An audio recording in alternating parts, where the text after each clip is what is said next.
આજે ખેડા જિલ્લાના નડિયાદ ખાતે કોંગ્રેસ દ્વારા સંતરામ મંદિર પાસે બાળકીને શ્રદ્ધાંજલિ આપી હતી।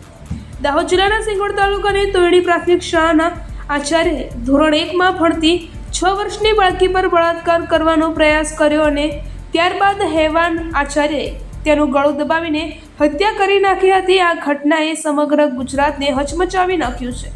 આરોપીને ફાંસીની સજા થાય તેવી માંગ સાથે આજે સાંજે કેન્ડલ માર્ચનું નડિયાદ શહેર જિલ્લા કોંગ્રેસ સમિતિ દ્વારા આયોજન કરવામાં આવ્યું હતું અને દીકરીને શ્રદ્ધાંજલિ પણ આપવામાં આવી હતી।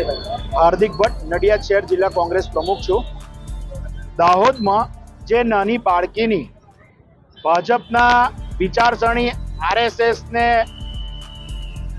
માનવાવાળા જે પ્રિન્સિપાલ દ્વારા બાળકી પર દુષ્કર્મ કરી અને હત્યા કરવામાં આવી છે તેના વિરોધમાં અને બાળકીને ન્યાય મળે અને આરોપીને ફાંસી મળે તેના અનુસંધાનમાં આજે અમે નડિયાદ શહેર જિલ્લા કોંગ્રેસના કાર્યકર મિત્રો એ સંતરામ મંદિરથી બાબા સાહેબ આંબેડકરની પ્રતિમા સુધી કેન્ડલ માર્ચનો પ્રોગ્રામ કર્યો હતો અને બાળકીની આત્માને શાંતિ મળે તે માટે ભગવાનને પ્રાર્થના કરી છે। ભાજપે ગઈકાલે રાહુલ ગાંધી વિશે ઠેર ઠેર ધરણા યોજ્યા, શું કહેશે બાબતે?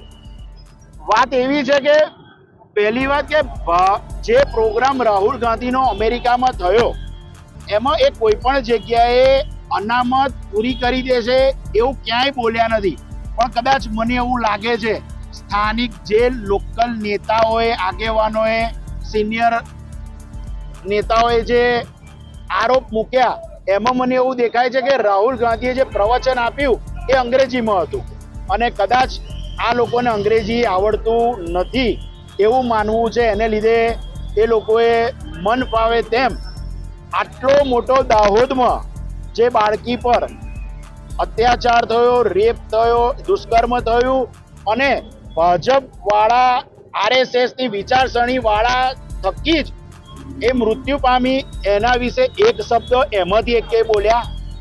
નડિયાદ શહેર જિલ્લા ભાજપમાંથી કોઈ મહિલાઓએ પણ પ્રતિક્રિયા આપી।